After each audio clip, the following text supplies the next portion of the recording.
নমস্কার। শ্রী শ্রী রামকৃষ্ণ কথামৃত।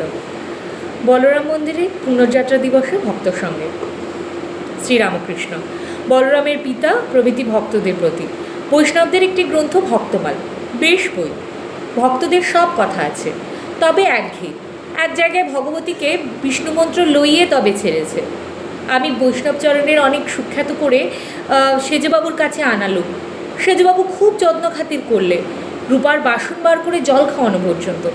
তারপর সেজবাবুর সামনে বলে কি, আমাদের কেশব মন্ত্র না নিলে কিছুই হবে না। সেজবাবু শাক্ত, ভগবতীর উপাসক, মুখ রাঙা হয়ে উঠল। আমি আবার বৈষ্ণবচরণের গা টিপি। শ্রীমদ্ ভাগবত, তাতেও নাকি একই রকম কথা আছে। কেশব মন্ত্র না নিলে ভবসাগর পার হওয়াও যা, আর কুকুরের ল্যাজ ধরে মহাসমুদ্র পার হওয়াও তা। সব মতের লোকেরা আপনার মতটাই বড় করে গেছে। শাক্তিরাও বৈষ্ণবদের খাটো করবার চেষ্টা করে।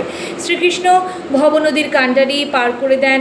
শাক্তিরা বলে, তা তো বটেই, মা রাজরাজেশ্বরী, তিনি কি আপনি এসে পার করবেন? ওই কৃষ্ণকেই রেখে দিয়েছেন পার করবার জন্য। সকলের হাস্য। নিজের নিজের মত লয়ে আবার অহংকার কত। ও দেশের শ্যামবাজারে এইসব জায়গায় তাঁতিরা আছে, অনেকে বৈষ্ণব, তারা তাদের লম্বা লম্বা কথা বলে। ইনি কোন বিষ্ণু মানেন? পাতা বিষ্ণু, অর্থাৎ যিনি পালন করেন, ও আমরা ছুঁই না। কোন শিব? আমরা আত্মারাম শিব, আত্মারামেশ্বর শিব মানি। কেউ বলছে, তোমরা বুঝিয়ে দাও না কোন হরি মানো।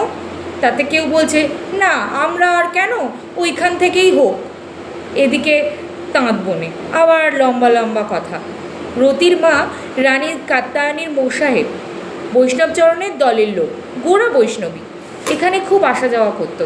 ভক্তি দেখে কে, যাই আমাকে দেখলে মা কালীর প্রসাদ পেতে অমনি পালালো। যে সমন্বয় করেছে সেই লোক। অনেকেই একঘেয়ে। আমি কিন্তু দেখি সব এক। শাক্ত, বৈষ্ণব, বেদান্ত সবই এককে লয়ে। যিনি নিরাকার তিনিই সাকার, তারই নানা রূপ। নির্গুণ মেরা বাপ, সগুণ মাহতারি, কারে নিন্দ কারে বন্দ, দোনো পাল্লা ভারী। বেদে যার কথা আছে, তন্ত্রে তারই কথা, পুরাণে তারই কথা। সেই এক সচ্চিদানন্দের কথা, যারই নিত্য তারই লীলা। বেদে বলেছে ওম সচ্চিদানন্দ ব্রহ্ম, তন্ত্রে বলেছে ওম সচ্চিদানন্দ শিব। শিব কেবল, কেবল শিব।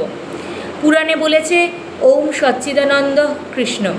সেই এক সচ্চিদানন্দের কথাই বেদ পুরাণ তন্ত্রে আছে। আর বৈষ্ণব শাস্ত্রেও আছে, কৃষ্ণই কালী হয়েছেন। প্রণাম ঠাকুরমা স্বামীজি, নমস্কার।